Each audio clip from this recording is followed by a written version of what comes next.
tellement nalinga kobeta lisolo angote eza lisolo moko etangisaka nga quand même maya miso selo mama ndenge abetela nga lisolo na botamaka bien na bandi konguluma tango na bandi konguluma to komi na ba 3 ans moment mwana esengeli atambola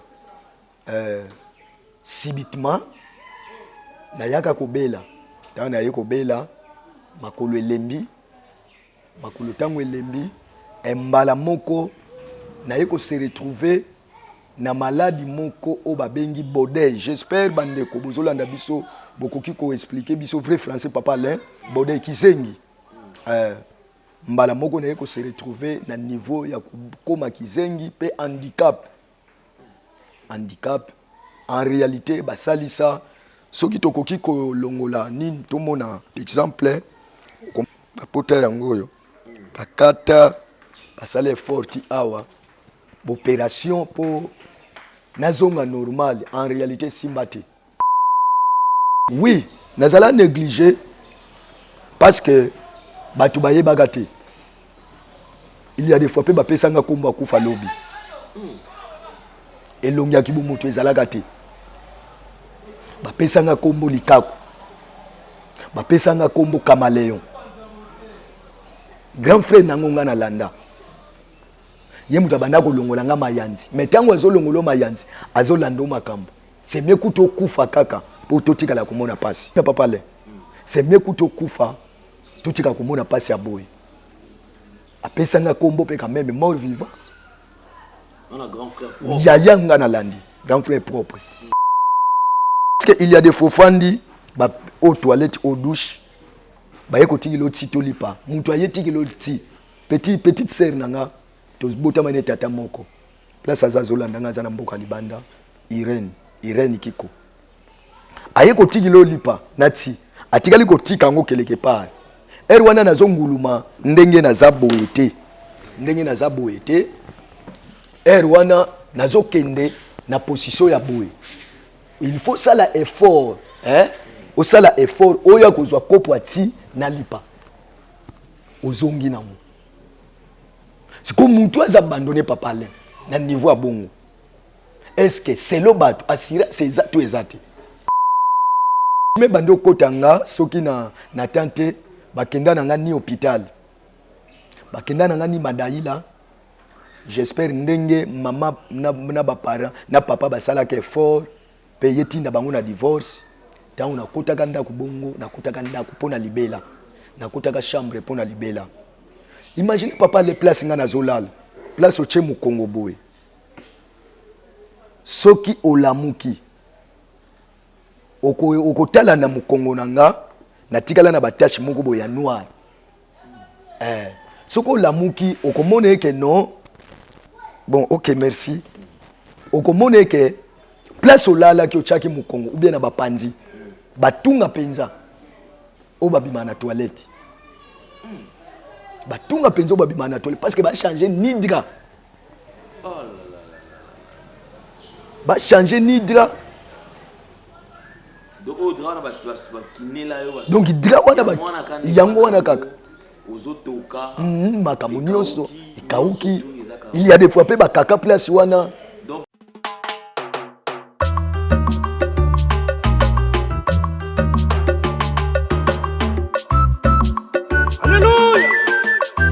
Osana tuyembeli yo mosikoli ya bomo ya bato. Amen.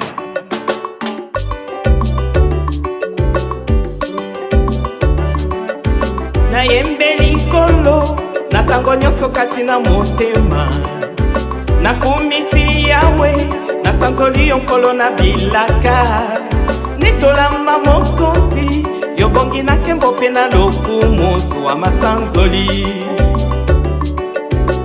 Cabinet de santé nationale puissante chez Dr Cathy Munga. Comment dans la sœur Cathy Munga, nazali naturothérapeute, nazali kosunga bandeko bazali na bokono ndenge na ndenge au moyen de plantes naturelles.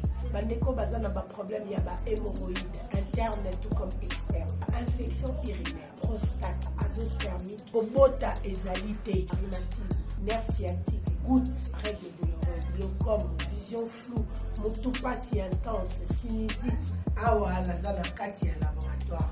Awa nde bisika na séchaka ba plante, ba nzete, ba makasa ya ndenge na ndenge, depo na nga yango yo esika na salaka ba formule na ba solution na nga. Merci na équipe mobimba ya Maison chez Kati, en particulier Joyce Bolaba. Tozali bongo na commune ya Ngaliema, quartier Kinsuka Pêcheur, avenue Maïndombe, numéro 99. Référence carrière Kari Grèce. Le biko na bino et sengo na biso. Nouvelle tendance est faite, nouvelle tendance est faite, nouvelle tendance est faite. Rentrée radio.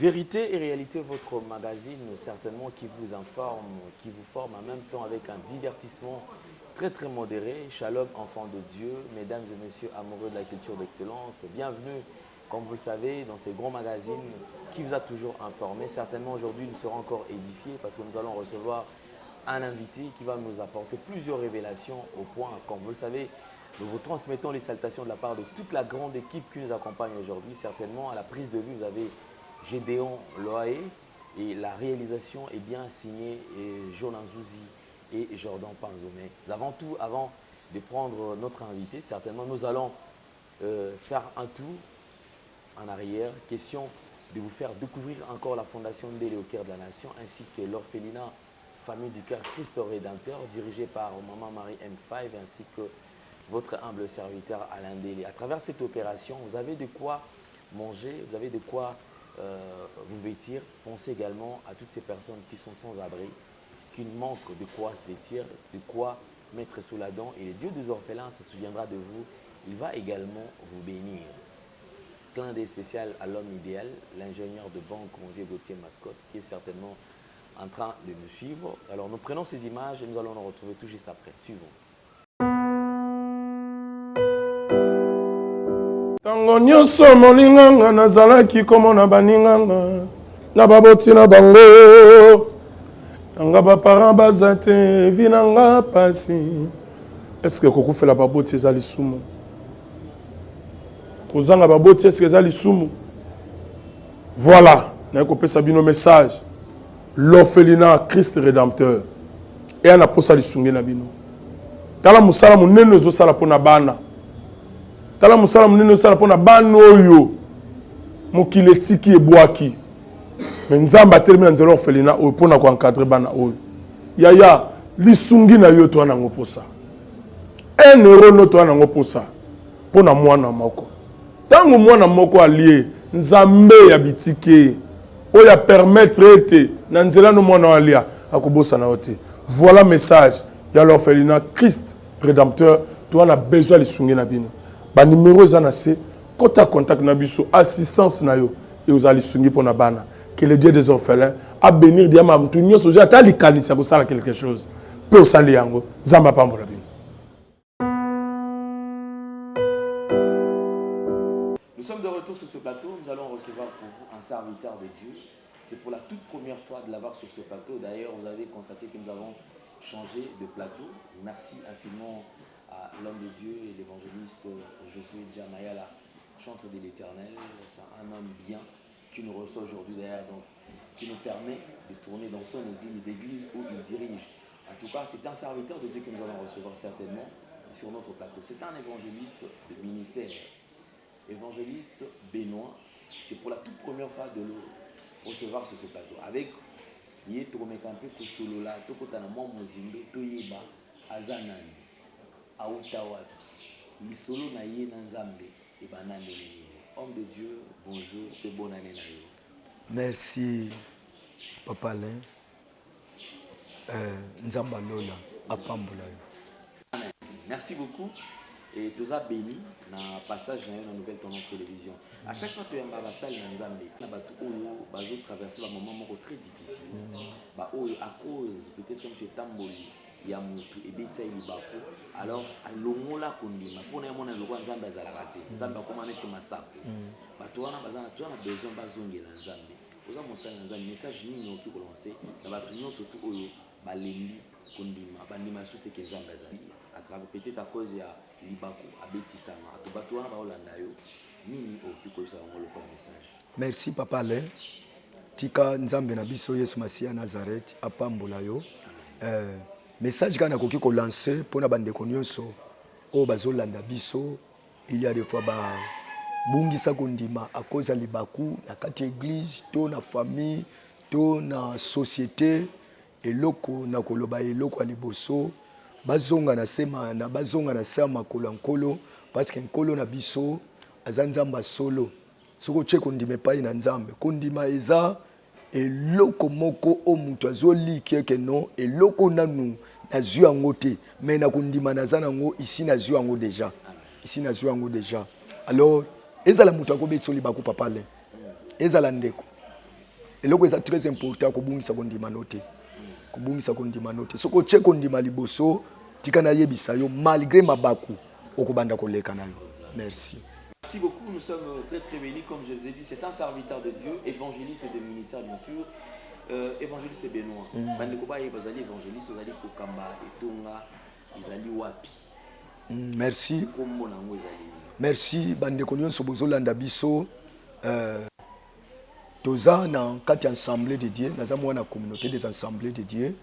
Toza même communauté na le pasteur Jean-Paul Mayata de la foi, en tout cas mon père artistique tata nanga wala kisinga théâtre comme tel na lingaka mingi pe na nzela na ye tozo fungona bana banzela mususu nga naza mwana communauté nazana na sa makolo ya batata o bazo diriger biso ne batata bazwaki selile ne bapesaki biso to diriger ezana commune ya Kimbantseke juste quartier 13 nde na commune ya Kimbantseke na balabala munene na maître croquet selile tozo diriger zawana na kombo ya nouvelle centre évangélique la paix du Christ toza bana ya assemblée de Dieu 37e communauté. Merci papa. Merci beaucoup parce que j'allais déjà dans kati ya ensemble de Dieu nous tu le vois tout à l'heure les alliés et même ici KO pe ba papa na biso Jean-Paul Mayata pasteur de la foi que je salue en passant bino sozaka côté moko les lots bande ko bazali ko landa yo c'est vrai il faudrait aussi souligner que vous allez personnes vivant avec handicap mais aux alliés mosali na nzambe oyo ozali ko exercer vous allez ko kusala na kati longa nkolo bande otoki koyeba kana bisolo na ya finaliser les andemini to ba ko mona na yo est-ce que évangéliste Benoît abotama na défaut abotama ndenge nini akoli ndenge nini parcours na yo po okoma lelo boye so toki ko avancer ngo malembe. Merci papa le parcours nanga tellement nalinga kobeta lisolo yango te eza lisolo moko etangisaka nga quand même maya miso selon maman ndenge abetelanga lisolo na botamaka bien na bandi konguluma tango na bandi konguluma to komi na ba 3 ans moment mwana esengeli atambola subitement na yaka kobela tango na yeko bela makolo elembi makolo tango elembi embala moko na yeko se retrouver na maladie moko o babengi bodey. J'espère bandeko bozolanda biso bokoki ko expliquer biso vrai français papa Alain bodey kizengi mbala moko na yeko se retrouver na niveau ya koma kizengi pe handicap en réalité basalisa soki tokoki ko longola nini tomona exemple bapota yango yo bakata basale forti awa opération pour nazonga normal en réalité simbate si maladie qui buzengi na handicap et yeko frapper ngai na mukuse papa Alain na botamaka bien nde na ba 3 ans nde na yaka ko se retrouver na maladie ya handicap pe kizengi na 3 ans alors, en parlant au commis na handicap makolo elembi et en même temps makolo elembi lisusu oyo koma kizengi alors lelo ozali kizengi c'est vrai que ozali personne vivant avec handicap oza kizengi alors toki koyeba quand même qu'est-ce qui s'est passé na kati ya parcours na ola kisi biso awa babandi ko traiter yo ko bunda pour que bazongisa yo quand même ozala malamu alors yaki comment Miniti Okuma, Ozongo, bon, quand même, vous avez un ici là, Ozongo normal. Merci papa. On a projet Nzambe. Ata mokile lobby au Koufate. Ata mokile lobby au Koufate. Et le c'est très important. On a na kumisla ya Nzambe.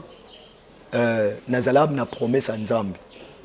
Nazala na promesse Nzambe. Nga soki eza na bato ba souffrant nga na souffrant. Petit siko il y a des fois bande ko balanda biso. Ti siko pe. Il y a des fois pe souffrance pe kozala. Parce que nazana makoloté. Pendant que basalisi balembi bamemanga quand même na niveau mboka bakende kosalisa nga maladi nange créer divorce yanga na mama nanga yanga na tata nanga na mama nanga et mema bango na divorce de panza bango et panza bango papa zaki peut-être zaki d'accord to ko mona na mobali oui so ko mabongo donc et panzi bango bakenanga quand même na mboka na famille ba mama batindinga na famille ba tata. En réalité vieux zalakati tina yeko se retrouver bazongi singa lisu na Kishasa na yeko se retrouver na ndako ya yaya na ngai 4e na biso ezala malheur azalaka na mbongo. En réalité, azala na bozina ye. Imaginez qu'ils sont handicapés. Moyen ya kobima quand même na libanda ezalate. Chaque jour aux ala na chambre. Nazo ko imaginer ezala ba makuanza. Ezala ba mayanzi papa le okomona est-ce que okoki kotala ba genou nanga donc na condition moko ezake na koki ko vivre en côté. Imaginez zo fandaka place moko obujaka te olalaka na mbetuka wana maintenant na longolo neti mayanzi bongo ozaneti c'est comme si ozaki négligé. Oui, nazala négligé parce que batu bayebaka te. Il y a des fois pe bapesanga komba kufa lobi. Elongia kibu moto ezalaka te. Bapesanga kombo likaku. Bapesanga kombo kamaleon. Grand frère nangonga na landa. Ye mutu abanda kolongola nga mayanzi. Mais tango azolongolo mayanzi, azolanda makambo. C'est mieux kuto kufa kaka pour totika la komona pasi. Papa le. C'est mieux kuto kufa totika komona pasi ya boy. Apesanga kombo pe quand même mort vivant. On a grand frère propre. Yaya nga na landi, grand frère propre. Place aza azolanda biso. Azolanda biso place azali. Alors et loko yaka ko sale que non na nazala restaurer jusque là papa là na yebate. Na yebate. Nga mukolo moko nazolia madesu. Papa là na lia madesu na yebaka mukolo wana. Nazolia madesu. Nzoto mobimba makwanza tina maboko. Tina maboko. Nazolia madesu na ba tufina pe na ba mayanzi. Il y a des fois bazuyo papa le limbisa ndenge na simbio. Il y a des fois bazuyo baketiko au toilette au douche. Batikio na katikati. Journée mobimba elekeli yo wana. Nazoko se souvenir mukolo moko. Mukolo moko nazalaka na simandako. Mvule beti. Ba mvule beta na 16h wana. Mama nanga zalate. Wana na fande pa ya ana ngai propre 4e na biso. Mobali naza pasteur. 4e na biso. Soki mukolo wana bapaya bakoya na ndako na ye. Akosala effort pour abimisa yo akebombo libanda. Akebombo na simandako pardon. C'est pourquoi bandeko ebele o bazolanda biso pièce tata nanga zolekisa. J'espère na ba YouTube pièce moko to sala tina te ezana tina. Mvula makasi papa le ekutinga na simandako. Tango ekutinga na simandako ba mvula wetani la katongo wana. Mama nanga zalana kimbantseke. Ayembango. tango aye vers ba 0 heure atala boye na mbeto na zate na keko sere aye ko landanga tina simanda kwa bandolela na mi kwa nzoto mobima na mizokisi à cause ya négligence ou à cause ya handicap. C'est pourquoi papa là et ozala na mukolo moko na hotelema na chaîne na yo soki nkolo akosepela parce que toza mingi nde na ba retraite soki nkolo akosepela na koya kolobela sur handicap spirituel Ça, c'est une très bonne chose. na koya kolobela sur handicap spirituel et yana bato ebele bazolanda biso il y a des fois kenda potoza na mukanda te til lelo fanda noka na ndako obima te oza pa handicapé ti handicap ezaka nga te mutu wana zwi mukanda te asa handicap. Donc c'est ça vie nanga papa là yango wana j'espère ndenge tozo ko évoluer okoyeba ndenge nazo délivrance. Et effectivement maman aye akuti na sima maman zuyo abongisa kio azongisa koti na kati ya ndako tango azu kolela na ye wana na kolela na ye akotsa na kati ya ndako agangi les grands frères onga na landa. Est-ce que tokotika te nzambe ye moko azwaye biso to boma ye na pasi biso to boma ye na pasi. Oh gloire à Dieu parce que Jésus-Christ de Nazareth aza to boma ye na torture siko soki na yaki ke bolinga lala kuna yoka langa ja grand frère nanga abi siko nani akokaki kokende kozwa na ba mai ne wana na ba mayanzi na ba makwanza ndenga mikomisi bongo. C'est ça. C'est ça la vie. Parcours et on continue. C'est vrai que ça fait très mal, mais on ne peut pas supporter Bissot. On doit avancer malin. Évangéliste Benoît, commis quand même au fan n'est pas grand frère et pas grande sœur. Malgré négligence. Donc même Yomoko Zalaki déjà conscient que les aboisés là ngana kofu. Oui papa là, omoni ezana ba maladie mususu. Boke bosalisi, boke pe pa banganga. Soki bazongisi bino na ndako. Elingi oloba esili. Pona batu esili. Mais pona nzambe eloko ngana yebe esili te. Donc c'est le bango. Bakanisa keke non, vie ezali soute. Parce que il y a des faux fandi ba aux toilettes, aux douches. Ba yekoti l'autre si tolipa. Mutu ayeti l'autre si petite sœur nanga to botama ne tata moko. Place azazolanda nga zana mboka libanda. Irene kiko. Ayekoti lipa nati. Atikali kotika ngo keleke pa. Wana nazonguluma ndenge na zaboete. Ndenge na zaboete. Wana nazokende na position ya boye. Il faut ça la effort, hein? Au ça la effort, oya kozwa kopo ati na lipa. Ozongi na mo. C'est comme mutu azabandonné papa là na niveau à bongo. Est-ce que c'est le bateau assurance c'est tout exact? Bonne assurance c'est ça. Assurance exact. Donc merci papa là, soki okoki ko simba kiti na mata. OK. Donc assurance pour la bateau ezala quitté. OK, d'accord. Merci. Donc assurance pour la bateau ezala quitté. L'assurance c'est pas une nzambe ezala qui. Nzambe aza malam parce que déjà en suivant le témoignage na yo, ça prouve à suffisance que le bilango homme de Dieu José Mayala a tout à l'heure tu le vois qui c'est-à-dire que ezana bateau sur na nzambe so tali vina au moins que nzambe a existé. Au bandi ko traverser bateau na ba passer les kaki. Na partir ya temps ni ndo bandi ko mona que non changement et bandi ko kota ce qu'on a vu. Bon, merci papa Alain pour la question na yo.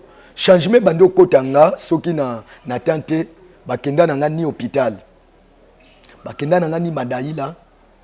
J'espère ndenge maman na ba parents na papa basala ke fort payer tinda bango na divorce.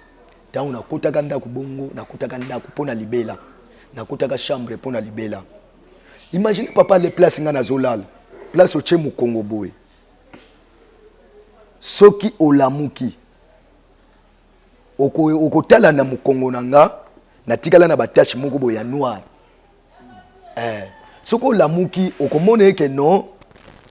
Bon, OK, merci. okomona ke place olala ki ochaki mukongo ou bien na bapanzi batunga penza o babima na toilette batunga penza o babima na toilette parce que ba changer nidra ba changer nidra donc dra wana ba yango wana kaka makambo nyonso ekauki il y a des fois pe bakaka place wana donc ba besoin na yo oui. so moni ke yemso ko kite ko kende papa le ezala ndenge nini moment oyo ezake ba jour ezake yaya na biso akubima te wana nde babimisi oyo baketi oyo libanda ba jour oyo yaya na biso abimaka na akenda ne musala donc oza na kati ya ndako bando lala kitsoka elala lisusu bando lala kitsoka elala lisusu na semaine abando kende musala te 2 jours ezalaka mercredi na samedi abando kende kilta c'est pourquoi bande ko bolanda biso ezala ba mama babengi yo mama présidente et loko liboso papa le comme évangéliste de la parole faut bongola mutema faut bongola mutema yo zo kanza lelo eza yo mais lobby ekozala pe ya nzambe jour ya kendaka kilta ba mama il faut abando qui n'est pas église jour ya kenda kilta ba mama il faut babimisa yo libanda parce que ba payane bakoya akokoya kokuta solo na ndako ba payana ye akokoya kokuta nga libanda ou bien na sima ekopia neti soni donc c'est ça parcours nanga kasi babando tshanga na sima ndako ti koto ba visiter bakoleka te mais ezana pasteur moko mo etotanga kombo na ezate aza tellement renommé aza pasteur amunene na mboka Congo église neza na njil na quartier 13 tango abanda ko ya pas collègue na beau frère nanga pasteur ezala mukolo moko tango abanda ko monanga mukolo moko monanga na télévision ndenge tata nanga Jean-Paul Mayata de la foi Alexanga na télévision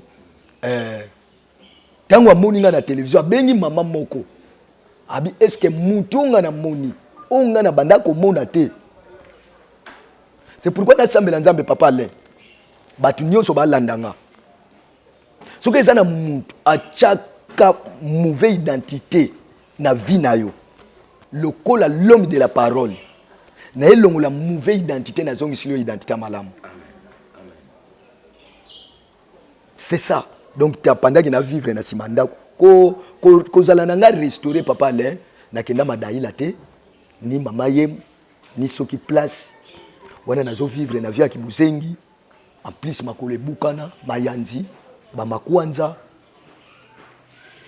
na bima libanda te na jour na mona prince papa le mokolo ali boso jour na mona prince na mona niti na moni lola okoma na kono ndi prince place biso to banda ko zala ndenge to zaboy nde na sima nde prince oyoka no makeli na mituko na batu mais ozana makoki akokoma kuna te nga nazwa délivrance totale ya kolongwa na monde ya kibuzengi na nzela ya mutu te na nzela munganga te mbala moko kaka elongi na ngezongi normal de visitation nzambe yemo elongi na ngezongi normal pe maboko nanga parce que maboko nanga ezala ya kutengama pe maboko nanga ezongi normal mais est-ce que jour à moi on toujours na toyeba quand même ba pasteur ba banda ko ya grande CRP abanda pe ko sambela oh ba mama ki na mayanga na ba mama bandeko bazalaka tout autour na bango ko basambela ba banda ko katata dimpiti ba betata tout mona ndeko moko abela kala na kati kuna itikala ta osala mate bon selon témoignage ndenge kolo azomemela biso lelo te ezale pa na yo soki maladi moko ezwi yo ekotisi yo ndako ozolia bien te ozozwa traitement bien te bato bakobenga ndoki ezala famille na yo kobenga ndoki enga babanda kobenga ngaka même ndoki wana zala ndoki yemo consciemment wi kyozalo nazana nga ndoki te wana zala ndoki à cause ya handicap à cause ya itumbu ebengisanga ndoki mais nazana nga ndoki te na yo moko likanisi atako na sambela penza mbayo kilanga mawa ibanda ko ya to yo ko fanda ino bando sambela te ozai kaka Bon, papa Alain, na moment wana okokendele kutu quand même église en ndenge nini. Pe koloba nanga ezala normalité. Koloba nanga ezala normal. Nani akomema na église ozana salité. Avant sokola maman bota yo moko parce que maman nde muta yokela mwana mao. Avant ba sokolo maman ye maman bota nga ye moko mutu esengela ba sokolanga. Nazo biso papa lezala moko balongolanga mayanzi na genou oyo. J'espère boule ezalaka oyo. Soki pona lelo okolela ngo quand même kuanga. Mayanzi tika likwanga esili. Alors mutu abongo uchena mukongo kende na église na yo mutu memi yo latino bien bilamba no ekobeba to ekobeba te toujours sur la papa là donc moment wana moyena kende na église ezalaki te réponse na opeso ka famille na ona ndako quand même ozaki na souci un jour que yo pe obongo souci na nge ezalaki papa là omoni il y a des fois boza bino na kati ya ndako famille ezo solola na kati ya parce que le pango na biso ezalaki na bâtiment munene famille ezo solola il y a des fois po yoki ba marié omona pe lobi nga pe mukolo na kobale donc lobi yango na ndenge que yo pe oza na souci loko wana donc kati na mutema nanga moko nazala na souci que un jour kolo ko visiter nga parce que na bandolo banga pe mukolo na kobale nga pe papa le bible lobi onyo so tozo confesser na maloba na biso nzamba kenda nango na kokokisa donc nga moko penza kati na bomo inanga na bando yeba ke un jour miracle kolanda. Alors toi va quand même évangéliste tant aux sala malgré batanyo surtout na difficulté aux ali ko lekana tout qui tout plus sana ko na côté na yo tant oyo kutana sikoyo mais oui ko vivre un miracle ils allaient qui ndenge pour constater que oh il y a ndenge ezala eza suboyika ndenge na bana ko loba ya sute na loba te ils allaient qui ndenge ils allaient na butu olali kaka ils allaient quand ba ndoko zo yo soit on a sima kuna ba oza négliger tout ils allaient ndenge OK ezala mukolo moko grand frère onga na landa alongoli nga ba mayanzi na makolo tango alongoli nga na mayanzi parce que na kota mayanzi quand même na nzoto bana mibali bolimisa biso basana nzambe bozolanda biso pe bande ko nyonso bolanda biso to kota quand même mayanzi na nzoto bana mibali ezala mukolo moko tango bakatinga mayanzi na ke pona kende ko sokola ake sokolanga abimine libanda ayaje ne liboso ndenga moko na yeko se retrouver que non oliena yela na boye oliena yela na boye ndenga moko na se retrouver il faut na tambula na boye ndeko banda na sima ndao na bandiko ya malembe tangu grand frère nga na landa moni achi abengi camarade na ye ezala kombo moko babanda ko benga nga soki ngoti bakombo moko abongo bakombo moko donc nga moko kutuna na yebi yango te agangi ka boya kotala alembala moko na koti na chambre na banda kozala ale mama na nga tango amoni bongo nde aye les jours na yebe ke non na lala na batunga pe na lala na bakaka na basolo masuba. C'est ça. Nga moko na koti na kati ya chambre na sentir que non vigueur nanga facile nanga quand même ça va mama botanga bandi ko simbanga limbisa papa le bando simbanga ni longa lobi mwana nanga zongi ko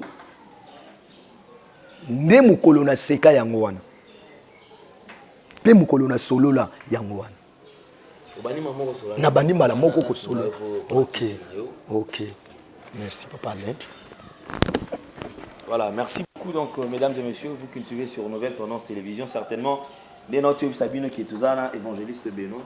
C'est vraiment une histoire un peu touchante. Les histoires moi ils allaient ko zongi sabiso na mambo ebele parce que ça parcours ceux qui ont qui ont bêté sur là c'est une histoire inventée.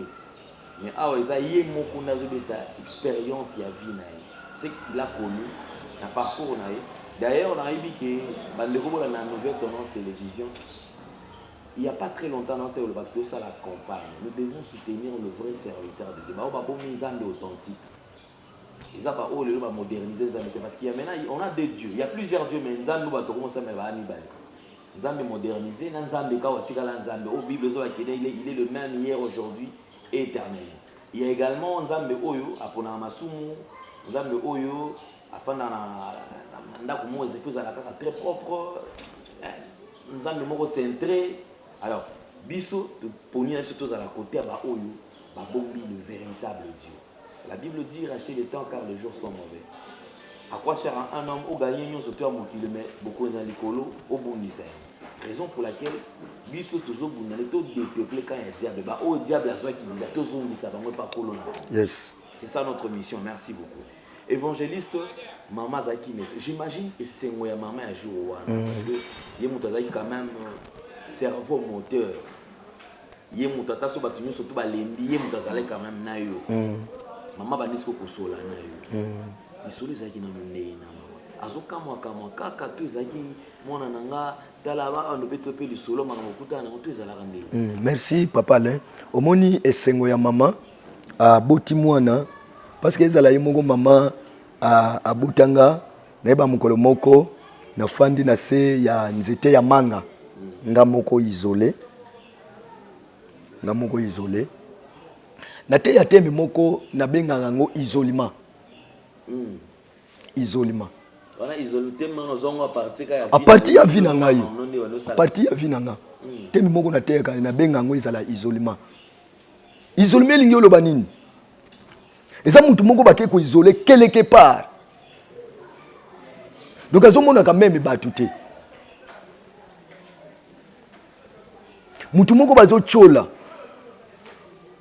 Donc au lieu s'en sortir azo ko bimate. Et ça la maman botanga place na mona sengo na mukolo moko mama leki na biso ayetala ye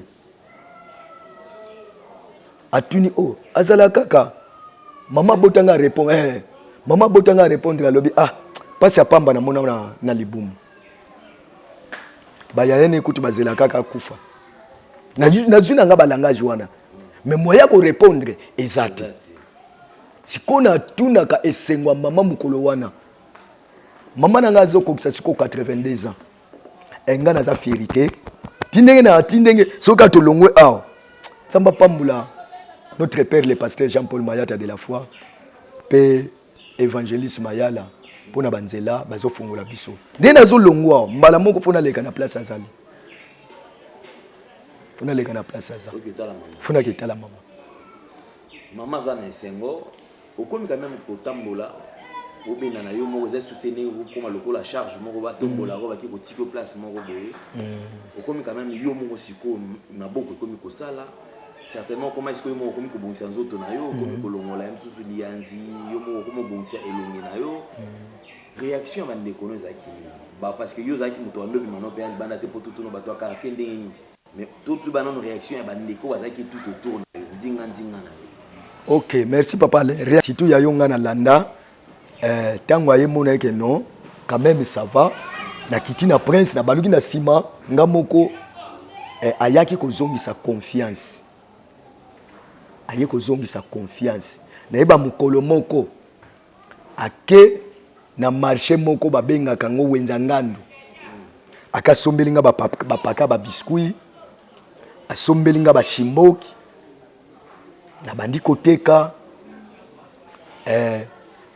na bandi ko landa grande sœur ou abanda ko négliger nga place azolandanga azana vinduki na bandi ko j'espère papa les chaînes na biso komaka partout oui place azolandanga na bandi ko koteka ba shimbo ki ba biscuit na bandi ko landa une église na bando landa une église or ezalaki nango ka parcours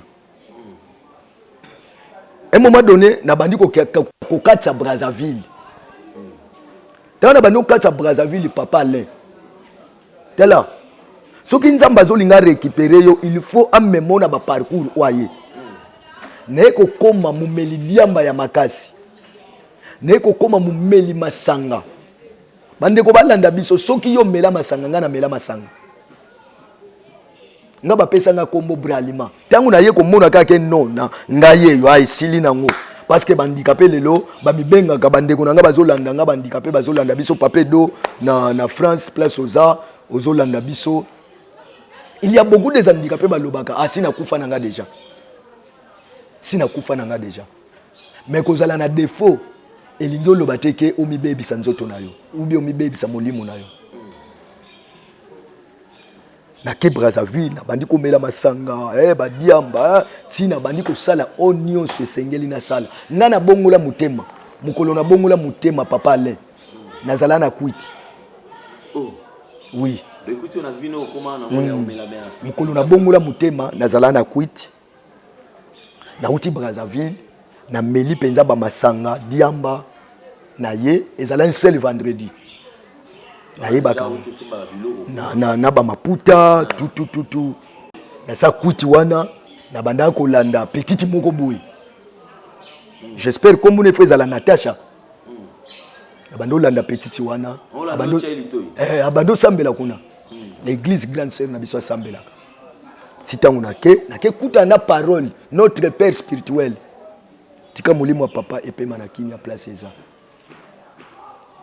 papa nanga molimo ayete ya thème moko na livre ya Matthieu chapitre 24 verset 13 thème nezalaka papa est-ce que ndeko moko za ata pesa nga Bible c'est 13 Matthieu chapitre 24 Ok, merci papa Alain. Verset 13. Celui qui persévéra. Matthieu chapitre 24 verset 13. Mais celui qui persévéra jusqu'à la fin sera sauvé. Ok, oya kokanga mutema tina suka akobika. Ateyaka ngo domaine soki ya biloko ya mokilité. Ateyaka nde kati ya biso bato. Oya kokanga mutema ako recevoir Christ akobika. Parce que ateyaka ba mateya moko si le temps de la fin. Abinani akoyamba Yesu ngana lekana kuti nanga. Nazonguluma na lekina soni pesate. Oui, na bon. Jusque là na yeba tenzambe pourquoi benga na moma wana. Est-ce que nana zalaga nowe ou bien ndengini. Papa le. Na leki liboso asambeli na bimi na bandiko kende église mais na melaka masanga na melaka diamba. Ti tata nanga yepesa nga kombo Israël. Na bongo lipenza motema na bandiko sambela na côté intercession na côté chorale et na côté kamwa bani na bandiko salela nzambe. Mais malgré na salela nzambe na tambola na bakupe. Papa lenga na yelata pantalon mukolo na bala. Wana nyo sepo yo mondo bando linate pour les osaïja coopérants. Au beta braza, au zongaka, on kota pe grand marché, au muki ba roquette, au bimio ki oteka. Yo mo zaïga moi le ingo zaï na ngone sepela ke o bolata no ka ba kilote to yo mo ka to zaï ki. Merci papa le. Naliki penza na yo so pasité parce que fona bando kita mingi. Omoni vi handicap papa le lelo. Na koko memma yo parce que temps ezate na koko memo bisika bandicapé baza handicapé là ta penza lelo ka mutu na bando mona soka handicapé là ti pantalon il faut benda ngo boye parce que awe ko bando katana awe ko bando katana alors vi handicap balinga mingi ba couper alors na préféra ka mingi ba couper parce que soko là ti pe pantalon il y a des façons ni batu bako seka yo siko là ti la ngondeni. Depuis pe batu babanda ko depuis babando sombela nga pantalon te babanda nde ko katila nga nde bakiloti sombi kaka pantalon le bakati te kilo pantalon ya grand frère suka moni e simbi lisute alembi akateli akati couper apesi yo Yesiki bando kota te. Papa Len nazo ko expliquer. Soki elamba sike koti fwezala kamwa polo moko ya ba 1500. Kamwa la coste moko ya ba 2000.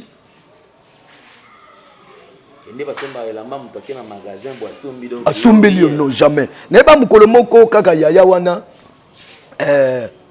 na bonne année, première bonne année pendant que na uti na souffrance, première bonne année na célébra neba mukolo moko neba mukolo moko neba mukolo moko asombelanga complet ya Adidas, complet ya Adidas ya kiloti.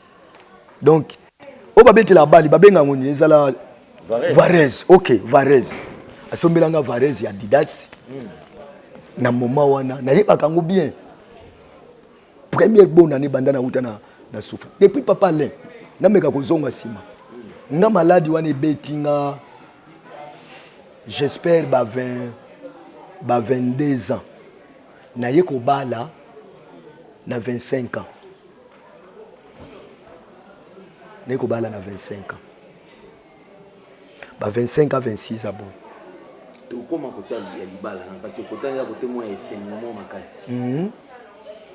Komi ko sala nzambe na kati. Na komi ko sala nzambe na kati église. Et nous constatons na kati ya tonga que yoza personnes vivant avec handicap libanda bazo considérer yote. Ozaki motomo taki ba chosifier parce que waki motomo za na bakombo ebele na okamba bakombo su bosa ni mutomba komba mutomba mtaki na kombo na ndo pesa. Okomi na kati na église. Et là, nous constatons, pour la carte église, vous avez retrouvé qui pensa au bolingo au zangaki et pas place dans la vie passée. Tout ça qui n'est pas pour la carte église, on continue la carte église. Vous avez considéré tout qu'on appelle ça bon moto à côté à souka tout ça. Merci papa. L'instant qui te confond l'acte chapitre 3. Verset. Tout bandaga na premier verset. OK. Nous lisons l'acte des apôtres chapitre 3.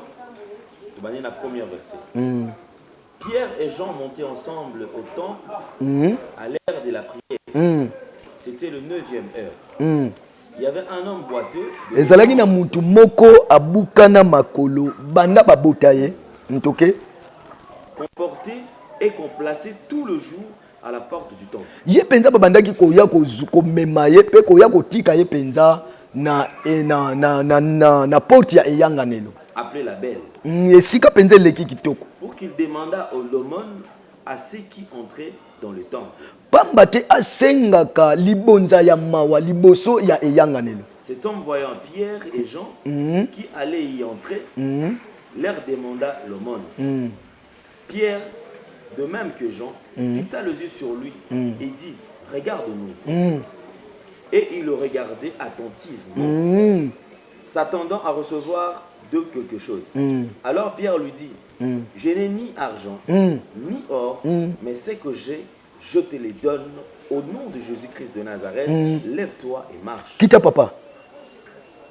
Et le prenant par la main droite, il le fit lever au même instant. Ses pieds et ses chevilles devirent fermes. D'un saut, il fit debout et il s'est mis à marcher. Il entra avec eux dans le temple, marchant, sautant et louant. OK, merci papa. Nalinga kato soit place wana. Et c'est une question eza nini penza o ngana nini penza est-ce que koki ko rang katina etonga libano zaki na bolingo ozaki rejeté mais on s'est convertir comme est-ce que servir on za na katina église na katina église est-ce que yaki ko zwa bolingo oyo bungisa pendant plusieurs années tokaka na katina etonga ozalaki ka moto moko susu kaka ozaki considéré te non papa là na place wana uti ko sukisa tangu mutu amoni kembo nzambe eloko aliboso o sepeli singa akotaki na kati église na kati église liloba nzambe ebondisaka nanu mutu na kati église banzembo ka oyo emema mutu na consolation donc na kati église na kenaki ko se retrouver les véritables familles. Amen. Akina ko se retrouver les véritables familles parce que famille mokili et rejeté anga. Quand on a commis na kati église, ndena ke ko se retrouver les vraies familles. c'est ça eloko efandisanga na kati nakomi mpe na bacamarade nakomi mpe na baéquipe oui est-ce que peut à partir on a pu bato comment ya otala yo kitoko makasi papa Alain parce que nazalaki ténoriste ya chorale homme ah de yo tondo ça on pas José abeta bito il doit le beta ah bon nazalaki ténoriste ya chorale homme ah bon au bando servir na bando servir nzambe taona na bando servir nzambe bon nayebi te na bando servir nzambe ti tata nanga aye ko confirmer nga comme évangéliste c'est quoi comme cela nzambe makambo to komi quand même ko kende de plus en plus bien to bi ke bande ko belé o ne to benga ke bo limbi ça se passer moi l'expression ne to benga que les personnes vivant avec handicap na ba to moko des caractères très difficiles ba to moko ba to akanda ba to moko baza bina suka ene to ba croisade soki ba pakanu baza 100 soki nga na tei quand même 80% faut ba bongo la mitema et na yebisaka bato eke no kotela onga na zate liloba nzambe ezala na vie handicap te liloba nzambe ezala nde likambo ya kati na muntu papa le Paul azosalela nzambe na nzela ne bato bazobika na nzela ne bato bazobongola mitema mais mukolo moko Paul azosambela nzambe a cause ya malade azalaka nango eke est-ce que okoki kobikisa nga te nzambe bato bazobika na nzela na nga bongo nga moko okoki kobikisa nga te nzambe ayebisi Paul alobi soki natiki yo mpo na nzela na yo gloire na nga nzambe emonisama donc souci na nga ezalaka mpenza ke non na carrière évangélique na nga bato mingi babongola mitema c'est ça mukumba nkolo atiaka nga na motema en tout cas vous allez lipamboli pour na église na biso parce que lelo mission ozwa ya ko dépeupler quand ya diable ozongisa bato bazonga epa ya tata mingi pena bakoma bakimaka évangéliste okenda susu te ya bato oya misa bango Yesu osala boye bato musu bakolinga te bakonéglige yo obandi koservir nzambe na kati ya milieu ba pasteur ba serviteur est-ce que bandaki ko trouver place na yo bona que nous on a considéré oui si tout notre père tata nango akufa en tout cas abanda ko considérer nga lelo le pasteur Jean-Paul Mayata en tout cas c'est un papa Jean-Paul Mayata que nous saluons merci papa place ozali tika lole pambulalo le pasteur Jean-Paul Mayata papa baza parmi ba papa o lelo soki toza boye eza pe pona ye alors na mukuse considération ezali parce que soki considération ezate papa Jean ko kabilanga te soki considération ezate papa Mayala ko kabilanga te donc considération eza wana ezalaki moment loi papa Josué moment loi mutu abuka na makolo moya kota na bisika bato batelemaka eza te mais tango Yesu aye mibeko wana nyonso esali nini ekuyi donc naza considéré Obandi Osela Nzambe, merci beaucoup. On est en train d'avancer petit à petit dans l'homme de Dieu, les amis évangélistes Benoît, où vous allez découvrir. Et d'ailleurs, à partir des allées données, où il y a au Salanaï, il n'y a pas un Nzambe, tout petit qu'il y a espace, où il y a maté, il y a un bon appel, comment est-ce que Osela Nzambe est ça là, et pour la discuter à l'église de Jésus-Christ de Nazareth. Homme de Dieu, vous avez dans cette église. Kalau banda kulo to bi ngai pinga so go yo bunda ki mariage ngai pe ko nanga likani sona ubala ibungaka to zalaka na ngoka kati o sala nzambe bandisko to okumi ko miri yango ko masko pena bien bon likanisa kobala ibungaka te papa Alain likanisa kobala ezalaka penza na motema nanga parce que na position to zalaka il y a des fois okolinga moi c'est pas boyi moi c'est pas boyi moi c'est pas koki ko finga yo moi c'est pas koko ya ne kaka na be stratégie parce que alia ko lia yo ka mbongo ndena yaka kokutana na mwasi onkolo apesanga en tout cas esengelaki na sente ete esengelaki na sente ete esengelaki na honore ye malgré condition ya famille na bango. Condition ya famille na bango en réalité famille na bango balingana na bango te. Balingana na bango te, mwana na bango abala formule ya muntu aboye. Abala formule ya muntu aboye. Donc na mukuse papa Alain condition ya libala na bosana kango te. Ivan, je peux te dire une solo.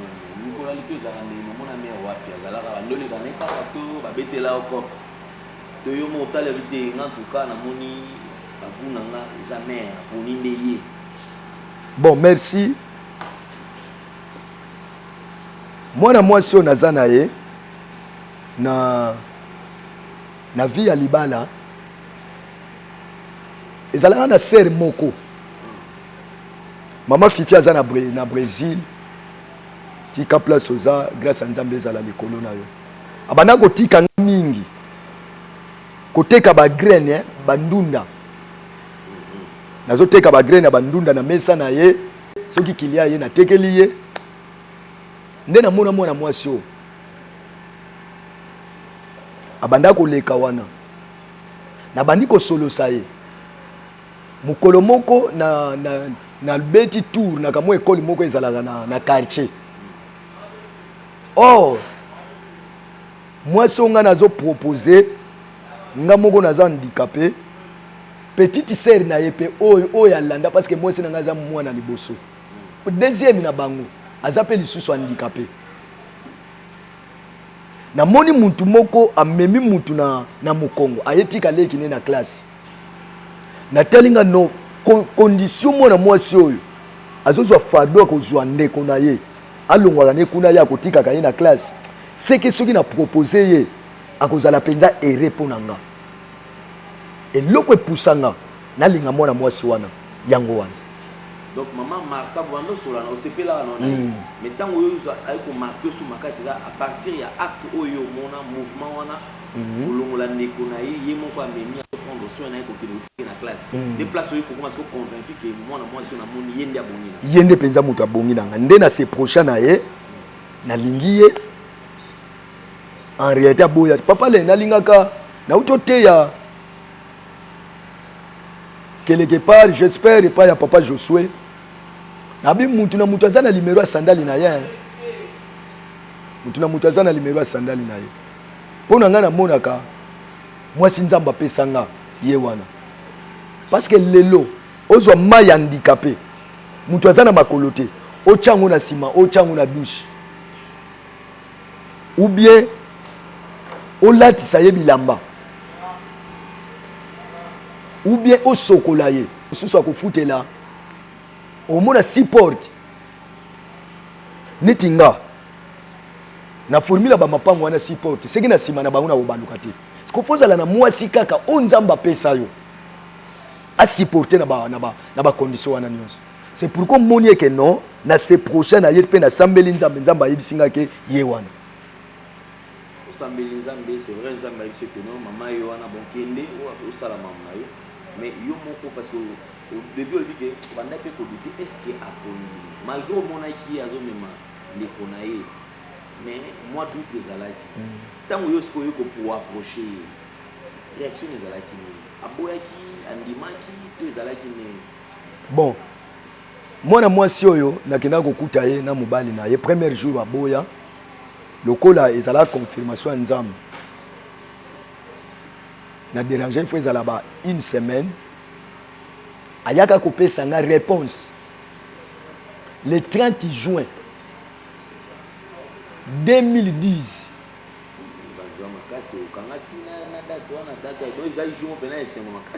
le 30 juin parce que ezala mukolo koko moko boye na se souvenir nango koko moko boye abandaki ko ya mwasi abanda ko langwa masanga mingi akufaka bakunda le 30 juin nde na zwi mwana mwasi otokene ne bemba koko wana tina cimetière da pesinga réponse alobeke non banda lelo na lingio donc apesa nga réponse le 30 juin 2010 et loko ekamusanga papa Alain yana bato baza na makolo asali na fiançailles to ki fiancé 15 nga nayebi yango 5 ans 7 ans mais nga mwana mwasi ni mbongo ni eloko te natambola na couper lipape eza te.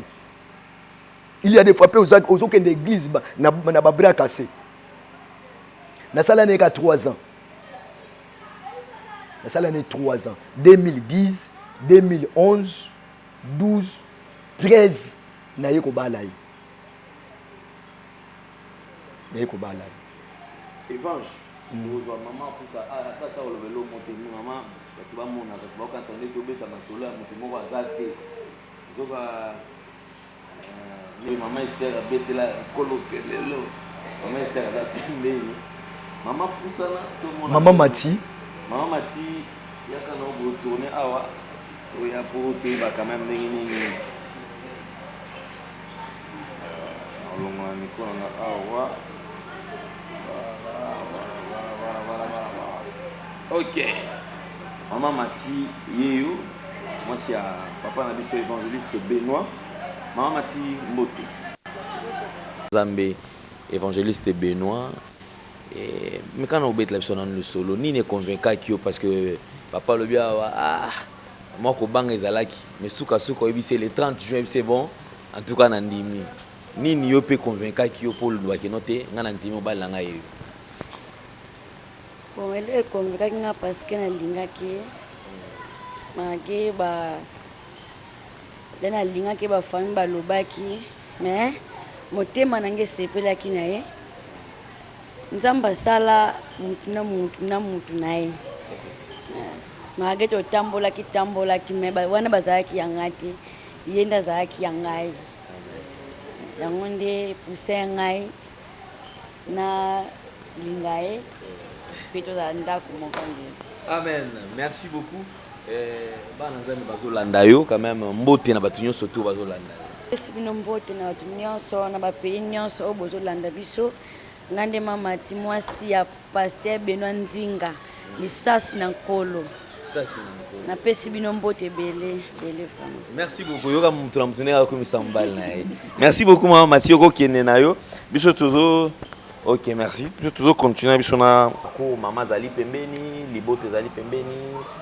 Et les bottes à vous avez mon balai to ndengeni témoin moko azali. OK vous allez mon amoko en tout cas nzamba zo lokumu toujours avancer les lots parcours vous allez ko diriger cellule ba tout ba moni awa je crois que pour na loto sur ça na partie awa si Dieu nous accorde encore sa faveur je crois que se rattraper le sous vendredi ou sous vous allez awa vendredi la semaine prochaine ba nzambe bazo landa yo bazu temps. Bon, pour nous kozwanga un grand merci. Kozwa biso ba contact ezali. Ba contact ezali malgré mususu na mutu penze ezate. Toza na contact direct 089 10 310 42 089 10 310 42 et nakoki kobosana te donc malgré bato bandeko bazolanda biso libanda ya mboka pe mokili mobimba na papa oyo apesi biso mutuka lelo totambulaka nango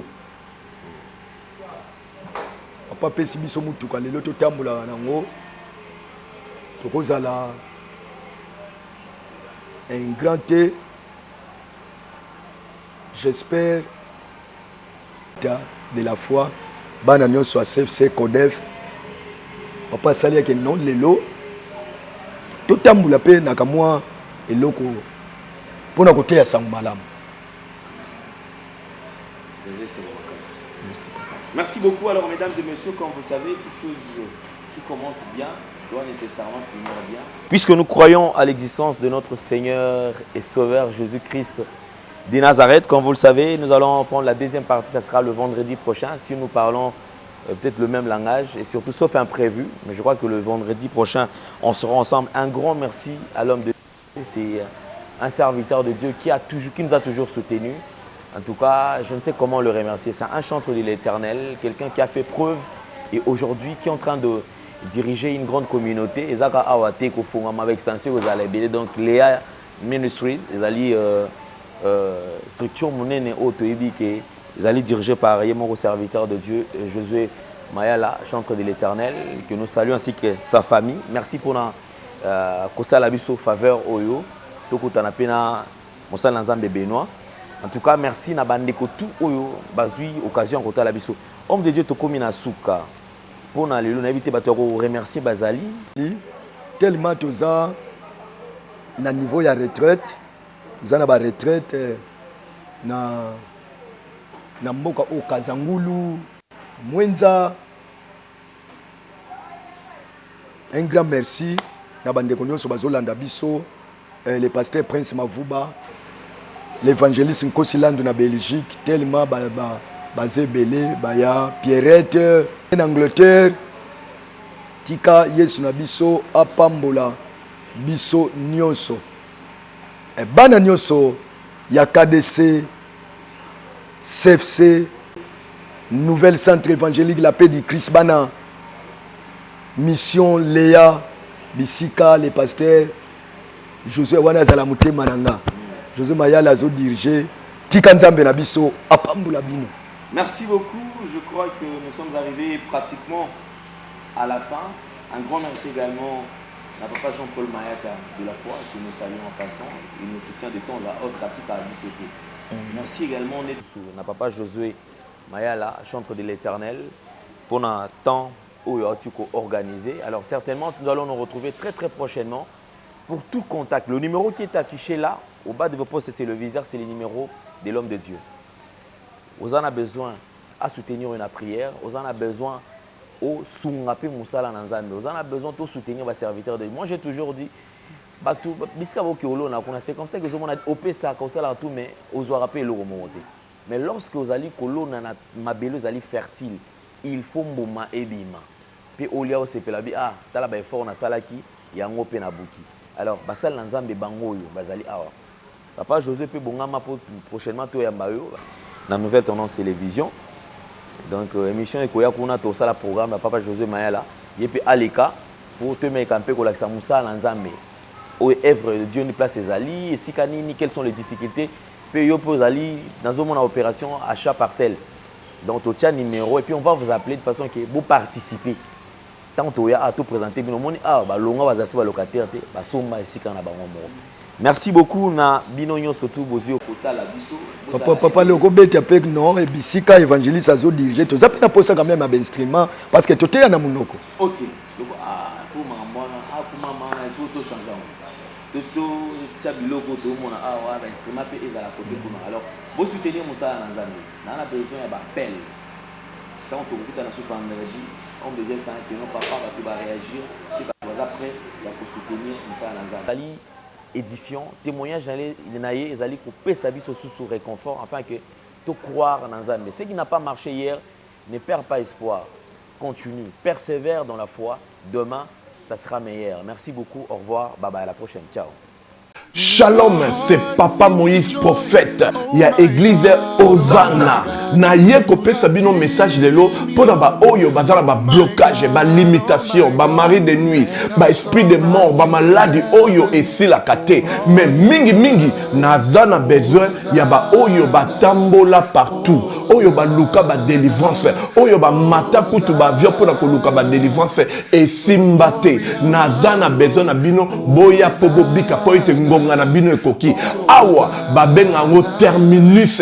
Awa ndezali sika ba démonios surtout basukaka moto moko na ya ate azwa délivrance ka bikate na ne salamate bangonio surtout babika avant kutu boya bofukama bosenga Saint Esprit ala kisabino soki papa Moïse azali ya ye ou bien ya yete ako répondre bino tout de suite bokota na YouTube bobeta Papa Moïse prophète TV boko mona ba témoignage ba te belé oyo babika déjà oyo basala nakumisi nzambe ya ozana nakumisi nzambe papa Moïse po abikisi nga na malade estomac na bandaki kosouffrir mingi na estomac ezalaki soki ekangi nga nazolala te ezosala pasi ntina mokongo moto ezobima ngai kolia madesu pasi babilo mosusu kolia yango très difficile depuis papa Moïse abondela mpo na ngai nazwa kimia nzambe ya papa Moïse asaleli ngai minene abikisi nga na estomac namelaka lisu pantomètre te nabwaka bapantomètre. Merci Jésus, nzamba pambola papa Moïse. Shalom, shalom, shalom peuple de Dieu. J'avais beaucoup de difficultés dans ma vie. Nazaki Moutaba Régé. Un peu partout là, au contrat, au vieux Moussala, après quelques temps, Kakaboye, Mkolo compagnon Yeni au Kabou, sans raison valable. D'ailleurs, au coup de prophète Moïse, le prophète Moïse est un homme de Dieu. Aza homme de Dieu, tout ça va aventure. Aza vraiment Moussa Lienzambe. L'homme de Dieu a prié pour moi. J'avais des masques, masque à Régé. Et depuis que l'homme de Dieu a prié pour moi, je vous dis, tout a changé dans ma vie. Tout a changé dans ma vie. A changé Nyonsor. Nzambe a fumula la porte. Mon prophète Moïse, que Dieu te bénisse. Depuis 2012, ils ont locaté. Docteur Baibisanga Ekoko Yokate.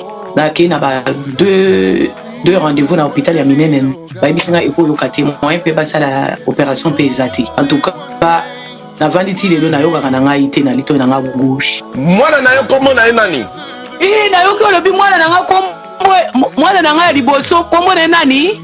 Marcel. Nazo na kangika lito yo kaka nazo ko na oyo banda ko yo kate ça veut dire que la yo ki zombe ya ngai. Oh na pusi ko téléphone musika pour fait. My God. Nazo zela bino nyoso tout na moto.